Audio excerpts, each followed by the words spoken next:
Welcome back, everybody, to this week's episode of the Informed Homebuyer Podcast. Today, we are talking about the effects of fire on homeowners. What happens if your home has burned down? What are your first steps? What if you want to rebuild? What if you don't want to rebuild? What if you want to relocate? How do you do it? How do you get the money? How quick can you get the money? How does it all work? Of course, this is in relation to the current tragedy down in LA. The LA fire is going on right now. Our heart goes out to everyone down there who's affected. It's truly tragic down there. And I wanted to open our conversation even before introducing our guests today with just to say that a lot of people are already playing politics and scamming people in regards to this. And I want you to know that if anybody right now, if you've been affected by this fire, if your home is burned down, anybody's offering to buy your land, buy your property, telling you it's going to cost millions to clean up and they'll take it off your hands for you, and trying to initiate a real estate transaction in the midst of this tragedy, you should walk away. And not just walk away, you should report them. There's actually a government moratorium right now on making offers to purchase within the fire zone to try to protect you and your family from these kinds of scammers and opportunists. So if anybody's making an offer to purchase your property, first step is say no. Second step, report them. Third step, contact your trusted real estate professional and have a talk with them. There's going to be a whole series of things you have to do in establishing value for the land alone, assessing what your cleanup options are, what your options are to have the government pay for that cleanup, deciding what you and your family want to do, and what the insurance is going to pay for and not pay for before you ever make any high level selling of your assets, real estate decisions in regards to this. So any of the opportunists and vultures out there, don't talk to them. Don't engage with them. Go get informed so that you can make the right choices for your family. So I wanted to open with that. Hopefully by the end of this podcast today, you will have a good idea of next steps to take and what your options are. So with that, I will introduce, of course, we have lender extraordinaire of the last 20 years, Dave Miller, with us as always. Thanks for joining, Dave. Thanks, Rich. Thanks for having me. And we are so lucky to have back so quickly. And I feel like we are imposing on her time with our third episode in like 3 months. We have Aurora Mullet, the managing partner for Sky Insurance Brokers in Rockland, California. She's been in the insurance industry for 25 years in all aspects from claims to underwriting, with a specialty in hard to place home sales across the United States. I call her my best insurance fixer. And she is really an expert in all things California Fair Plan and fire. And she's going to walk us through the accurate information today. So thank you. Welcome again, Aurora. Thanks for having me back.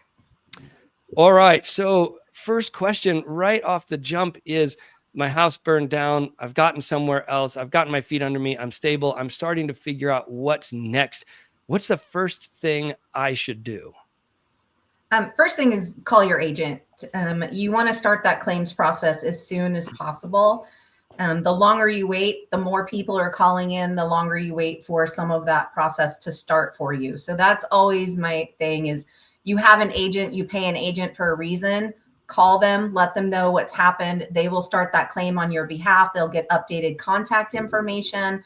They'll figure all of those things out for you, get that over to the claims representative to jumpstart that for you. After that, it's find someplace safe that you can go. Find a hotel, find, a family's house, get to somewhere where you feel safe, that you're far enough away from the fire so you're not relocating again. A lot of people don't realize how fast some of these fires are burning now. And so they'll go maybe one town over, and then overnight they're now disrupted again and they have to move. They have to go and find another place again. Yeah, of course. Well, once you're stable, you've initiated the claim with your insurance company. What's the next step? Do you call them back? Do they call you back? How long is it from that first call to the balls starting to roll? What kind of proof do you need to give them? I mean, in some cases, nobody's allowed into the fire zone yet. You couldn't take a picture of the loss to even send them and confirm the loss. In some cases, there's maps of where the homes are, known to be completely gone and where they aren't. So what's that next step look like? Yep. So it's going to depend based off of carrier. Most of the claim turnaround times are 48 hours, but that can, extend the more and more damage that is occurring out there. And so what they're going to do is, there is certain protections in place after you've had a fire. One of them states that if you've had a total loss as a result of a wildfire, then immediately 30% of your personal property belongings will get paid out to you. So you can generally do that. It's best to give them your ACH information so that they can immediately put that into your bank account. The same thing with the loss of use, fair rental value. You have 4 months that is automatically provided to you at that time of loss, that's there. Now, there are tools where an insurance company can actually type in your address, and they do have satellite imagery, one of those things that it'll actually look and give them real-time view, and they can tell whether or not a house is completely destroyed or not. They're going to use that when they're calling in, when you call in for that claim.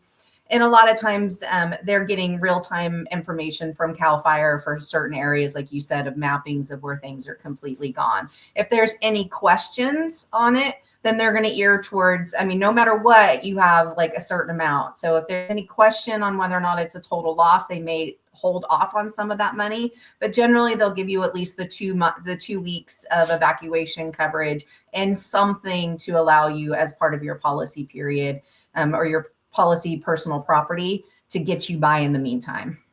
And will that be initiated on that first call, or is that, it takes about 48 hours, they call you back, and on that second call, you can give them your ACH information, tap into that 30% right away and your 2 weeks dwelling costs? Is that first call or second call when you could do that? That would be when you're talking to the adjuster. So once the adjuster gets a hold of you and you determine the loss, then they're going to start that process. Now, in a perfect world, it would happen within that first 7 days of it. If you do not get a hold of the adjuster, you guys played phone tag, whatever it may be, then what you want to do is you want to keep receipts for anything that you're spending in the meantime, so that you can provide that to them and get reimbursement when you actually do talk to the adjuster. Gotcha. So if you just rolled up to Target and bought a new wardrobe for you and the kids and toothbrushes and the whole 9 yards, just save all those receipts and you can get reimbursed in the rears for that. Correct. Yeah. And there, I should say also, there is, through FEMA in the state of California, there's somewhere around $740, $750 in like immediate, you just need to go to Target and get some stuff right now, money that is available to everybody. That's not all you're going to get, but that is available to people that they can sign up for right away. We'll try to throw some links in the show notes to some of the government links for that, but that's beyond the insurance landscape if you just need that day 1, day 2 money while you're waiting for the insurance to kick in. But that's good to know. So at least right away, you could get about 30% of your personal property coverage paid out just in cash to go do what you need to do. You can get a couple of weeks of interim dwelling coverage going. And there's going to be a backlog. Like you said, in a perfect world, this would be 7 days, but the numbers of homes lost right now in the 3 LA fires is staggering. So there's, in my mind, and tell me if I'm wrong, Aurora, there's probably no way they're getting everybody in a week, you know? Yeah, they're generally getting at least some sort of contact out through there. Now, again, we're dealing with individuals, and sometimes messages get rerouted, or people don't think, and they originally gave the policy, their telephone, their landline. And so now that landline no longer exists.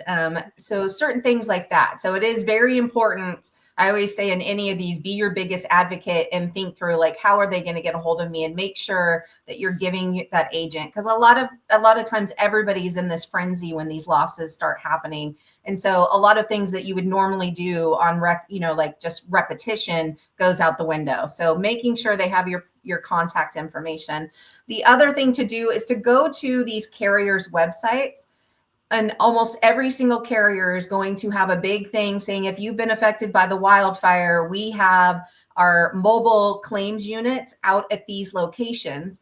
And so maybe you haven't gotten a phone call yet, but you can actually drive right over there, and they're going to start that process. You'll get to talk to somebody. They have the ability to cut checks there live on site as well. So that's another avenue that you have if you don't want to wait for that adjuster to call you back.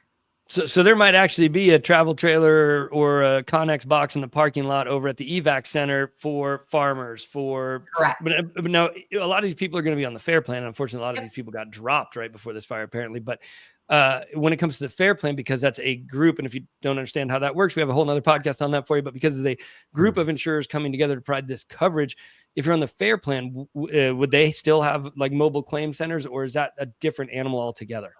So they don't have a mobile per se like the other ones do, but what just happened this past weekend is they had a 2-day where individuals affected by the fire can go in, and all insurance companies were there, including the Fair Plan. And the same process happened. They walked in, they were able to talk to an adjuster real time. They were able to cut checks. They were able to move through that process. So the one good benefit of Fair Plan is this is all Fair Plan does, right? I mean, there's basically a handful of claim scenarios that they deal with. And so those adjusters are used to dealing in that language. It's very streamlined. And again, because they're not the same level of for-profit that an insurance company may be, they're there to pay. They're there to make things whole. They're not there to slow you down, which you can sometimes experience with companies that have to pay homage to their shareholders, right? So, if there's any silver lining in this, if you are a Fair Plan client, you may receive a more streamlined service, and you may receive more cash upfront quicker than you would from one of the individual carriers. Correct. All right. Well, not that there's a whole lot of lightness and levity when it comes to a big disaster like this, but hey, we'll take any silver lining we can get. So if you're on the Fair Plan, get started right away. You may actually be able to be made whole faster than some of your neighbors, which is great. Now, when it comes to what's next, a lot of these people are facing some impossible situations. A close friend of ours, home is gone, kids' school is gone, all the local parks are gone. There's literally no infrastructure in their community left. They're going to be facing backlogs of years and years for getting homes rebuilt, getting schools rebuilt, getting parks rebuilt. The neighborhood's essentially, toxic at the moment. Even if they have a deep desire to stay in their community, it just may not really be possible in the short term. Now, this may be people relocating, closer, just spreading a little further out from the fire zone and filtering into the greater LA basin community. This may be people bailing out and moving out of state, coming up here, up north to the Sacramento area. So when it comes to relocating, if I've decided what I want to do is get back to life as quickly as possible, I want to go buy another house, not rebuild the one that just burned down, go to a place that has schools and parks for my kids, buy a house and get back to life as quick as possible. Walk us through what are the options there. Can I just get paid out and go? What does that look like? How long does it take? What are my options? Yeah. And again, it's going to be dependent on the carrier and how they handle those claims. But in essence, the wildfire protection laws state that if you choose not to rebuild, then you can go elsewhere and find something of like kind, quality, size, community, and you can actually use your policy limits towards purchasing a new house. Now, some people will go and they'll say, we're going to leave California altogether. And your policy dollars may not extend as greatly for you in that scenario, because you could go to another region and buy a house for a lot less. And so they're not going to just be like, okay, well, you got it for $750, but you had $900,000 and we're going to cut you, the difference on it. Right. So it's just making you whole again. They're replacement policies. So the same's true if you're going to decide just not to rebuild whatsoever, and you're not going to go buy another house. You're just going to go rent and figure out what you're going to do with your life for a little bit. Then they do give you what is called a depreciated value, the actual cash value. Now that can sit there and they might, they kind of part it out like a car. So your roof, your exterior, all those things are looked at, but they'll come up with a value for you and say, if you're not going to rebuild, here's the money. And then you have a certain amount of time where you can still use and pull those policy documents if you choose to buy at a later time. Yeah. Go ahead, Dave. Yeah. And part of this, more often than not, Aurora, is there's going to be a lender involved. Most people that lose a home have a mortgage. And with that mortgage, there's a lost payee clause where that lender wants to be made whole. The good news is if you do have a loan, and for folks that have a loan, is you're forced to have coverage, replacement costs coverage. So, and obviously going to vary based on the size of your mortgage and how much the lender really cares about being whole for their dollar amount that they're loaning. But what are the steps on your side, Aurora, from an insurer's perspective to make sure that the lender's made whole? Because oftentimes if you just have a loss in your home and it's not a total loss, the lender is going to require that the situation's remedied and the monies will be issued directly to a contractor, and there'll be some draws and things will have to be signed off on to make sure you as the homeowner are going to address the claim. So maybe you could talk through, and sorry, Rich, if you were going to go somewhere else, but I think, Go ahead. that just being able to pick up and go, you're still obligated for that mortgage. And I know there's some moratorium laws in California where, if it's Fannie Mae or Freddie, you'll have some time. You're not required to make those mortgage payments currently while you're going through this, but lenders are going to want to be made whole as well. Yeah. So, if you do have that lender's loss payable on there, again, most every insurance company is going to send it to the lender. You then have to have the conversation with the lender of, I'm not going to rebuild, therefore use these monies to pay off my loan. Now, there's still some situations where, like it or not, the market exceeds the rebuild on a home. And so sometimes you don't have a choice. Sometimes you don't have enough money in your policy to pay off of your loan.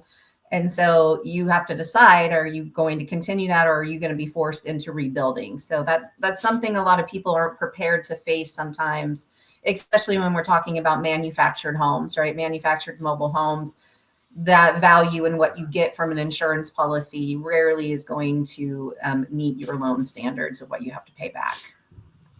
Yeah, that's rough. But I want to jump back and unpack these scenarios of how to pay this off. But just to clarify something Dave's talking about, Dave, if someone comes to me and says, Rich, my house is burned down in LA, I want to buy a house up here in Sacramento area, or I want to buy a house in Tahoe or in Placerville, whatever. I'm going to say, well, have you talked to a lender? Have you gotten pre-qualified for the loan? And if they have not gotten the insurance worked out and the previous loan hasn't been satisfied, there's no sort of grace period, or we're not looking at that on your credit report.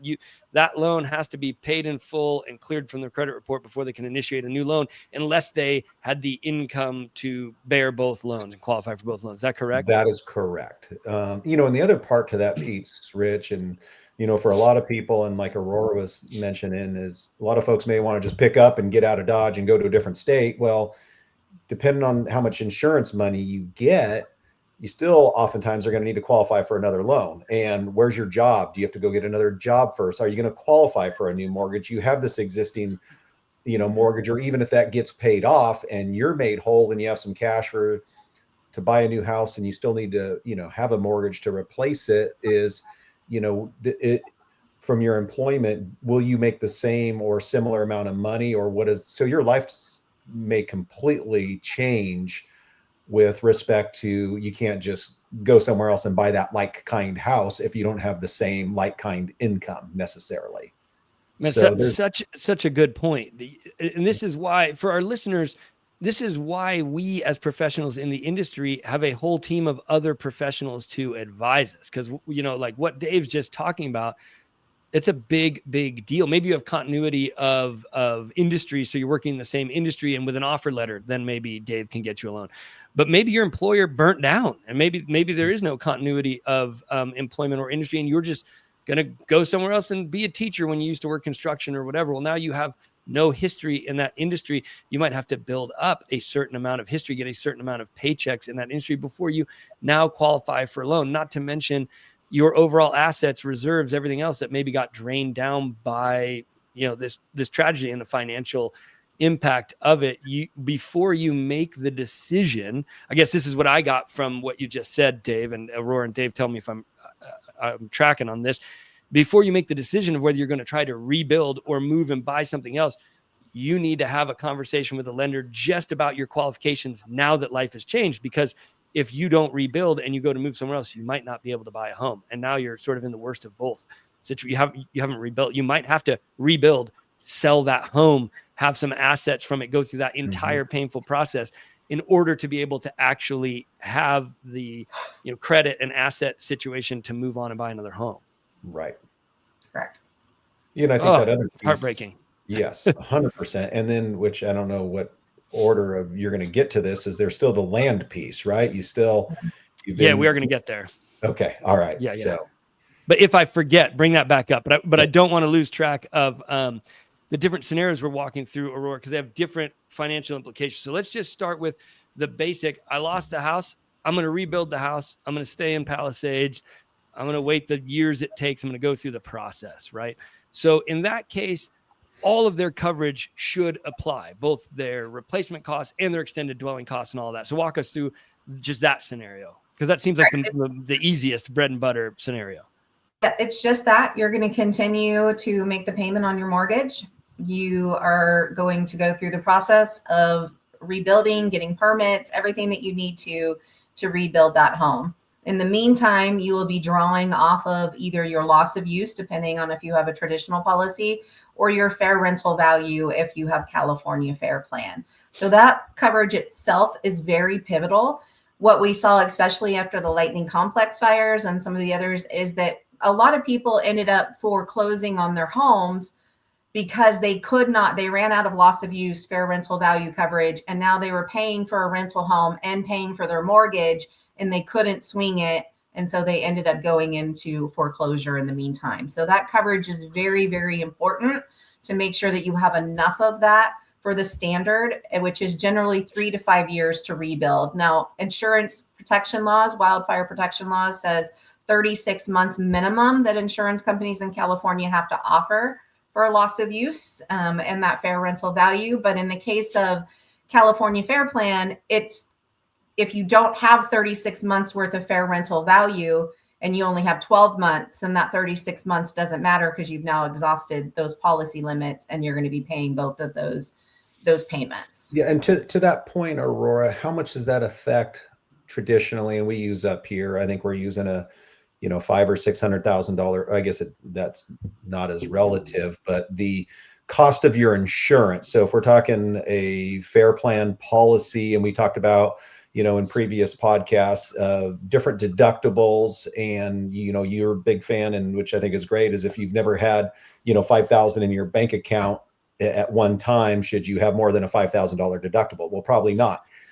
So from an insurance coverage and cost, getting those extra 24 months instead of 12 months, is that 5%, 10%? Like, is that a significant increase in your policy premium? Yeah, I mean, I can't tell you the exact rate per thousand in there, but an example, if you double it, you're generally a couple $100 a year. So it's not So you're talking 15 to $20 a month to say, hey, I'm going to get 2 more years of loss of use coverage. Okay. Correct. It's one of the more inexpensive coverages on the policy. So it does not make a lot of sense a lot of times for people to reduce that, knowing that the chances, and especially I think this will open eyes to people, that everywhere in California has the possibility for these types of catastrophic wildfires now.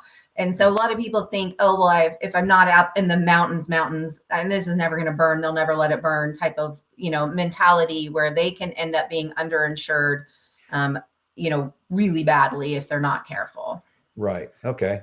And so if I understand, go ahead, Dave. I was going to say, and so that, like, for people that are not considering buying a home, people that already own a home, whether you're in the foothills or you're in the suburbs, take a look at your policy and know what that coverage is, right? And Correct. Make sure you update that policy, because no one's immune. So and I say mostly for fair plan, because regular insurance companies, they give you a percentage generally. There's not a whole lot of wiggle room there for you. It's just embedded in their policy.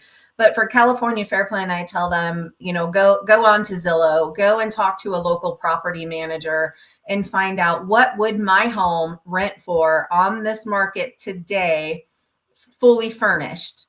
And that's where you want to take that amount that they give you, and you want to multiply that for 36 months. And that should be the amount, the minimum amount that you should have on your policy there, up to 50% of the dwelling limit, which is the cap with California Fair Plan. So whatever the amount is, in my recommendation, you should have that. Yeah. And to clarify this for folks, is you're getting that fair rental value for folks that that doesn't mean you own the property as a rental dwelling. Correct. That means it was your primary residence, but what could you get if you vacated it and everything was normal, is what you're stating. Yep. Correct? Whatever you could rent it for out there. And fair rental value, in a lot of cases, even on a traditional policy, they're going to give you the option. You can either take loss of use, or we'll give you fair market value. And the reason for this is that under loss of use, it'll pay for like extra gas, it'll pay for food, it'll pay for those types of things, but you have to have receipts.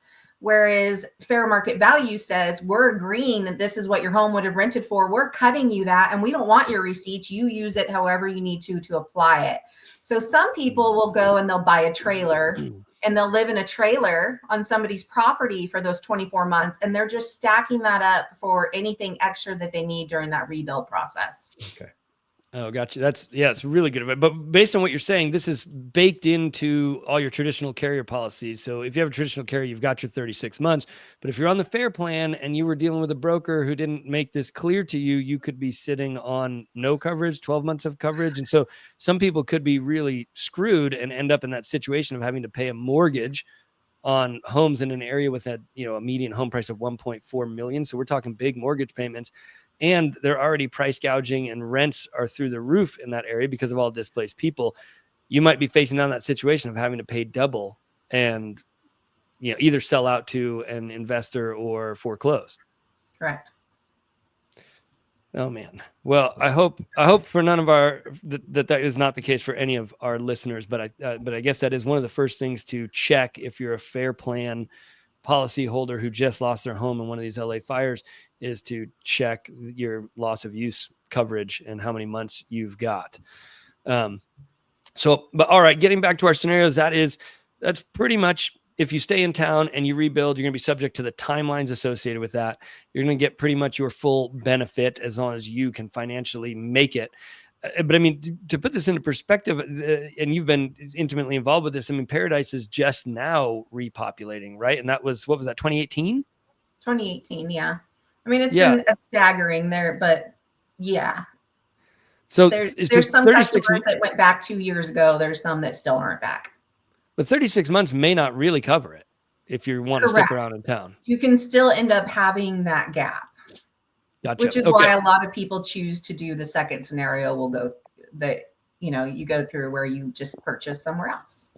Yeah, exactly. So great. So that's a great segue. Let's move on to that. So if I'm going to purchase somewhere else, what does that look like? How do I get the money? How quick can I get the money? And what parts of my policy will work and not work? And, you talked about this gap in coverage. This is similar, kind of sounds like to a 1031 exchange where you sort of have to buy a similar price property, similar debt loss on the thing, and all of that if you want to tap into all of the money. So let's walk our listeners through that, through the whole, relocation scenario. So the wildfire protection law state that you can go and find something in a like kind quality area, right? So it's not like you can be living in Folsom and then go buy in Malibu.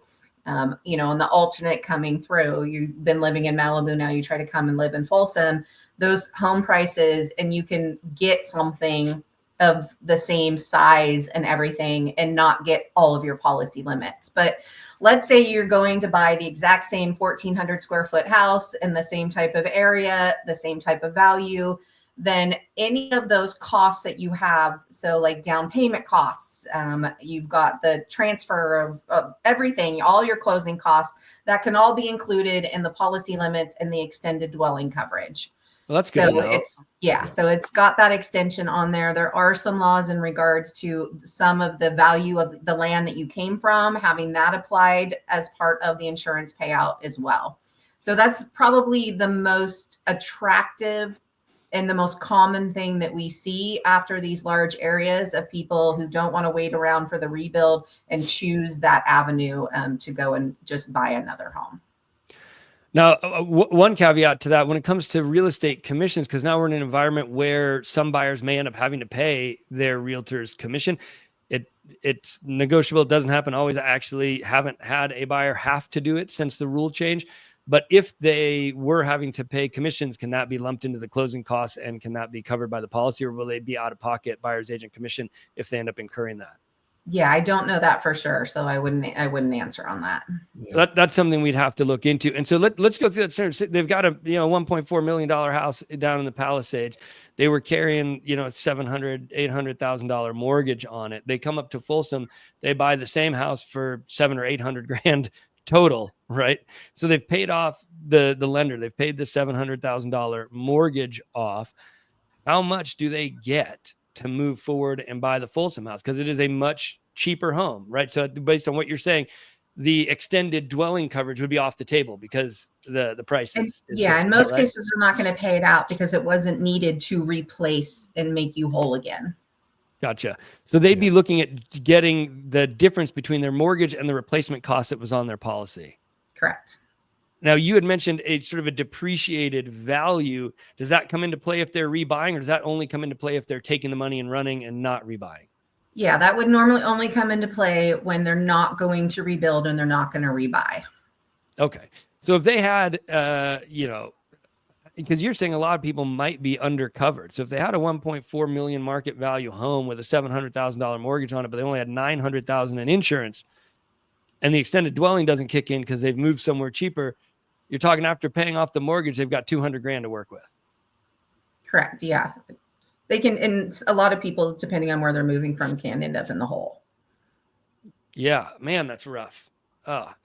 And when it comes to the taking the money and run scenario, it gets even worse, it sounds like. So we've got the stay in town. If you stay in town, wait it out, rebuild, you're going to get the most value out of your insurance policy that you could possibly get. Is that fair to say? Yes.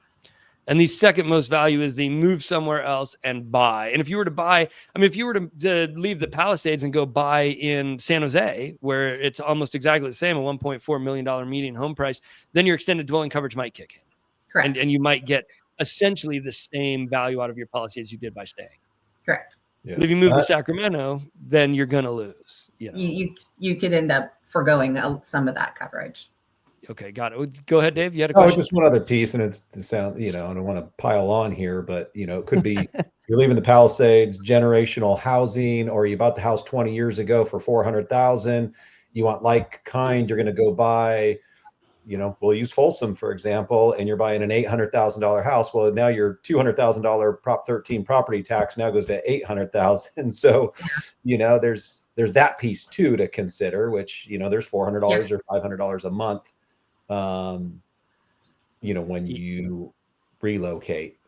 One caveat to that, I wonder if, and I'd have to look into this. I don't know the answer to this because this is a unique case, but if you were above retirement age, so you were qualifying under Prop 19, where you can you have your tax portability. I think it's once every 5 years in retirement, once every 10 years in retirement, you can port your taxes. I wonder if this would be a case where, at least for our retirees, our fixed income folks, they could port their taxes, or if fire loss negates that Prop 19 ability. I don't know the answer to that. Yeah, I don't know either, but I'll note to look into that as well. So yeah, it's a good point. It's a good question. And so the final version of this, Aurora, I'm gonna not rebuild, and I don't know what I'm going to do with my life, or I'm going to buy an RV and travel the country and say, screw it, I'm done with all this. I'm going to take the money, whatever I can get, and run. That is going to be the least value or lowest payout from your insurance policy. What does that look like? I want the money, and I'm not going to go buy more real estate with it. Yeah. And again, because these contracts are based off of a replacement value, right? It's a replacement cost policy. So if you're not going to do that, then they're going to offer you the depreciation amount.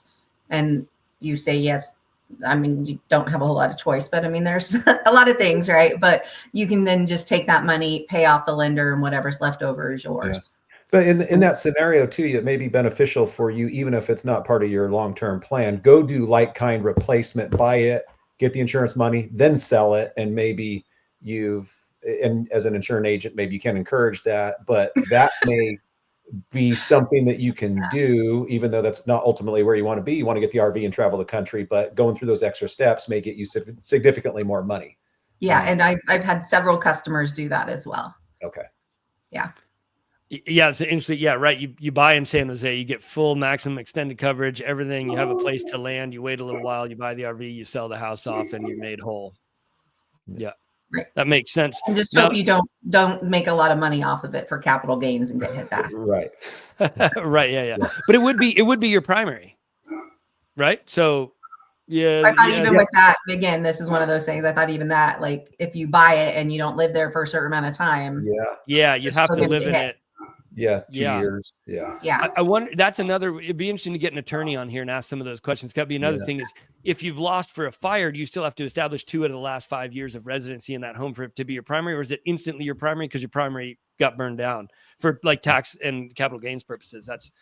like I said, folks, you need a whole team when dealing with this stuff, and an accountant Yeah. and an attorney might be crucial members of the team for you figuring all this out. So I did just pull up my my notes on the property tax portion of it, because I was asked this before. Okay. And so it can be transferred if in the same county. So if you had that lower tax rate, then it can be moved over in the same county. And regardless of age, not even for retirees, just for anyone? Yeah, just any, if it's a wildfire, but it's got to be the same county. So that wouldn't apply in the scenario you gave. And you have up to 2 years to transfer and purchase a new home that you can transfer that rate onto. Yeah. Oh, so that could be a consideration for someone who's owned that house since the 70s. I mean, that could be a point in favor of the stick around and buy something local, because of the tax portability aspect of it. Now, in the take the money and run version, if they didn't decide to go buy something else and work it through the system that way, they're just going to take the money and run. You said you're going to get a depreciated value. What value are they starting from to start the depreciation? Are they starting from a market value? Are they just starting from your tax? So Prop 13 screws you because they're just starting from your tax assessed value. What's the starting value that they're depreciating from? Yeah. So whatever the rebuild is, at the time that they're figuring that loss out. So a lot of times, like let's say you might have 950,000 in your home, because at that time the market said that's what the home should be rebuilt for. And then now costs have gone down and now they say like 800,000. So they're going to determine what that rebuild is and the depreciation's going down there. Now, when we're dealing with wildfires, it's unheard of that they're not going to start at the policy limit and go down from there, but they could when you're talking about single fire losses. But mostly in wildfires, you're just going to go down from that top policy limit. Okay. All right. So you're at least working with the same number you would have started from to begin with. Correct. Gotcha.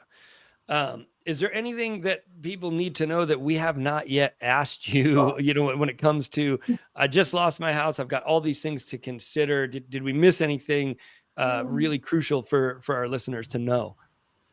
I mean, there's things that can make it easier for you as you're going through. One of the things, I recommend this before you have a wildfire, but if you haven't done that before and you are choosing to rebuild in place and you are choosing to try to get all of your personal property limits, then there are really great apps that can help you as you're going out and you're buying them. Scan every single one of those receipts.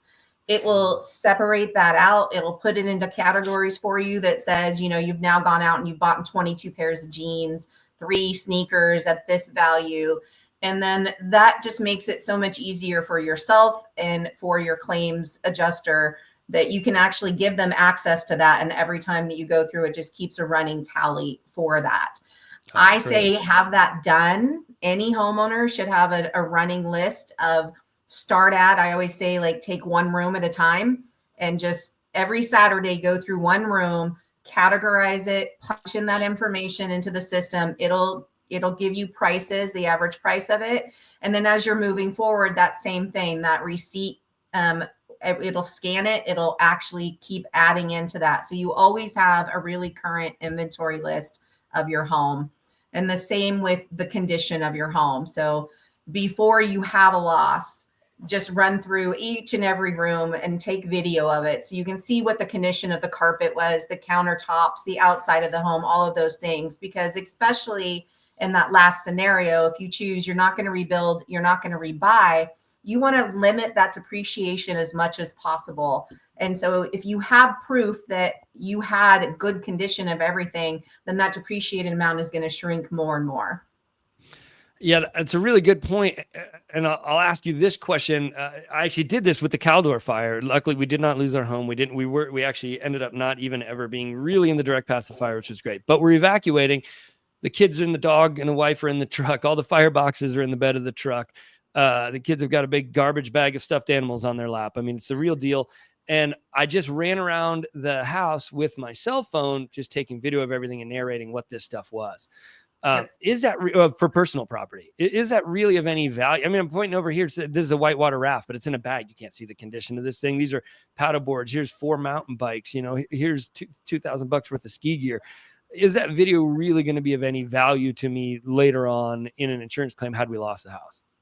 Yes, it will. And it'll also, the most important part is your psyche portion of it, because I don't know if you've ever tried to remember what you have in a junk drawer, what you have in that closet. There's so much that we collect over the years that are in our garages that or anything. And especially when you're under that amount of stress, having to relive and do that.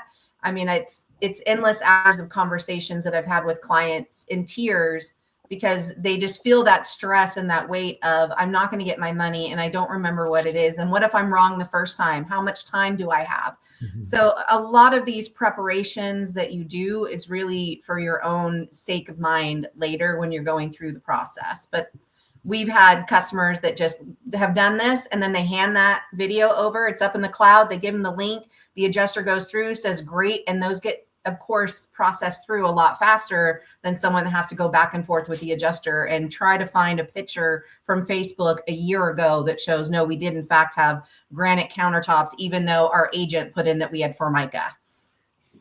Yeah. Oh, gotcha. Yeah. Some of this could just be input error when you were writing your Correct. policy, and you have to have proof otherwise.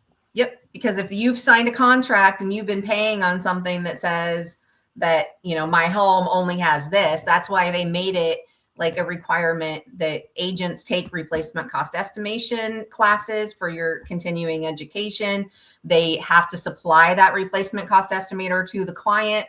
So there is that onus also on the client to make sure that those factors and those features are actually correct. So all of these things can just help you in the claims process that much faster. Wow. Okay. Just a real quick on that point. You've done upgrades. You had Tyler from Micah. You did granite. You did a bunch of upgrades in your house. Do you pick up the phone and call you and say, "Hey, Aurora, I just did this stuff. Before you have a loss, can you update my policy? And is that going to make my policy go up exponentially, or is it just you're just noting the system?" Good No, point. it's gonna increase, right? Okay. Because the cost for granite and marble is going to be more than Formica. Yeah. And so that is why most people will not do that. They'll do the increases or the renovations, but they don't want their insurance to go up. So they don't tell their agent.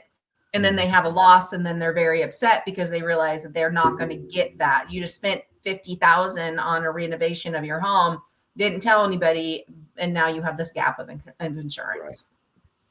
Wow. Oh man. A lot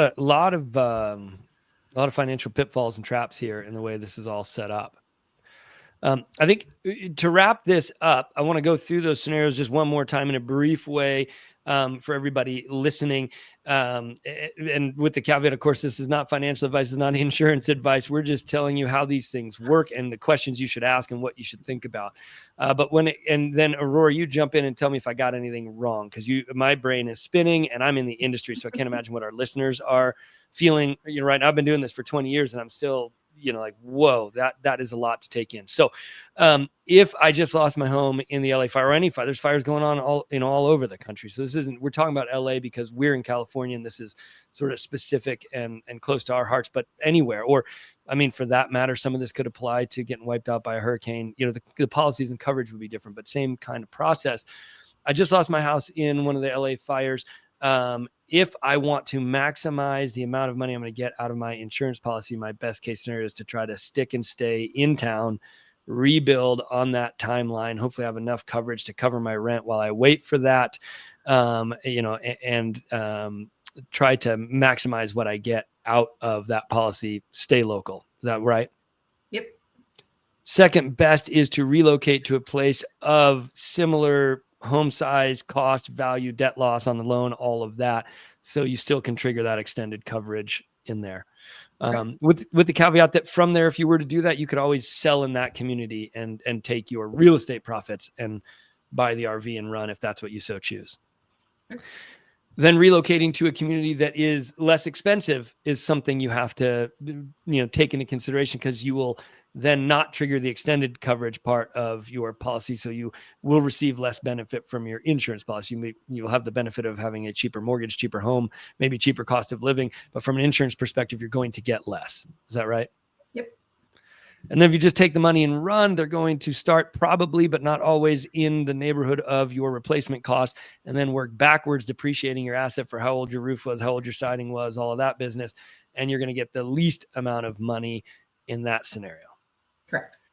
And then to Dave's really important point, in all of these decisions, any decision other than keep paying my mortgage, rebuild, and stay where I am requires an in-depth conversation with a lender about your financial situation, because it has completely changed, to make sure that even if you got the money from the insurance company, you can actually qualify for a loan to repurchase real estate in another area. Do I have that right, Dave? Yes, that is correct. Yep. All right, guys. I know this isn't the happiest of subjects we've covered today. You got something, Dave? Yeah, the land piece. We didn't bring up the land piece. I don't know if you want to touch on that real quick, but yeah, that's great. But yeah, before we end this, what happens if I don't rebuild? They paid my mortgage off and I still own the land. What happens with that? Yep, the land is yours to then resell. So you can, of course, anything's negotiable, right? So as we look at, I use Paradise because that's been the furthest and we've seen the most impact from that, is that there were individuals that said, don't worry about it. I want the land. I will do the cleanup. I will do all of that. We're going to negotiate that in the price that I give you, but that's on me, right? So you had large amounts of developers that were going up there, individuals that were going up there, and they were buying those plots of land. You also had neighbors that said, hey, if you're not going to rebuild, I want your lot.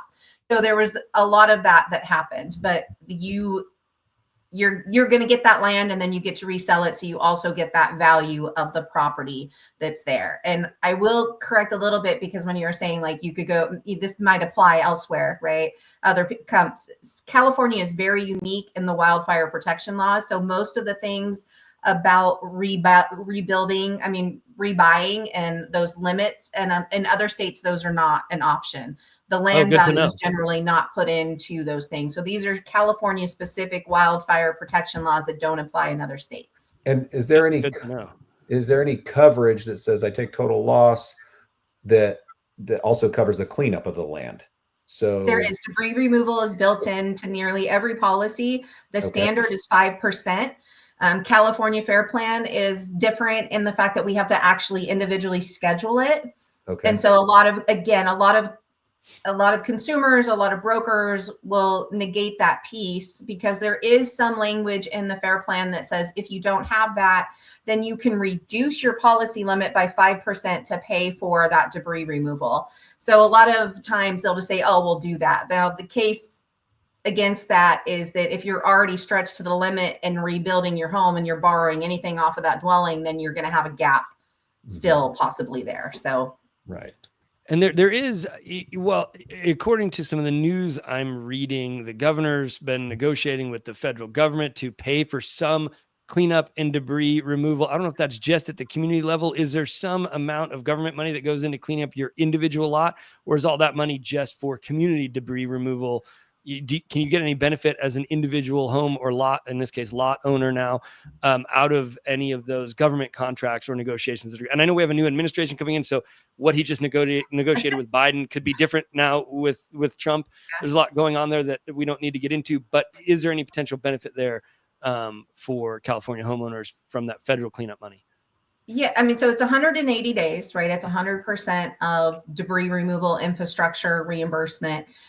So the onus really becomes back onto the legislation here in California and how fast they remove the red tape and get all of that stuff cleaned up. Because if it takes them 9 months, then 6 months worth of reimbursement doesn't help anybody.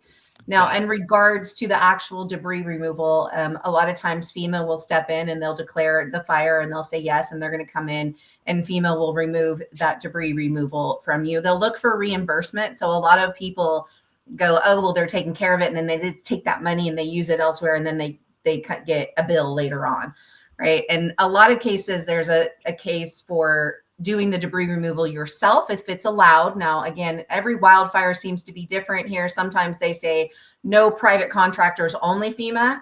But then there's other cases where that they'll come in, that debris removal, you pay for them, but they're also going to give you some money per the weight of that load. So that can be negotiated with a lot of that as well. So you could actually earn some money off of your debris removal instead of it just being a charge to you.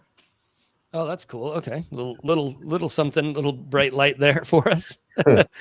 Thanks for getting back to the land. That's useful information, Dave. And also kind of going into our scenario where you go buy somewhere else, and after you've satisfied the mortgage and everything, you're only rolling out with 200, 300 grand to go repurchase with, which is, let's face it, not a home buying budget in California, barely a down payment budget in some parts of California.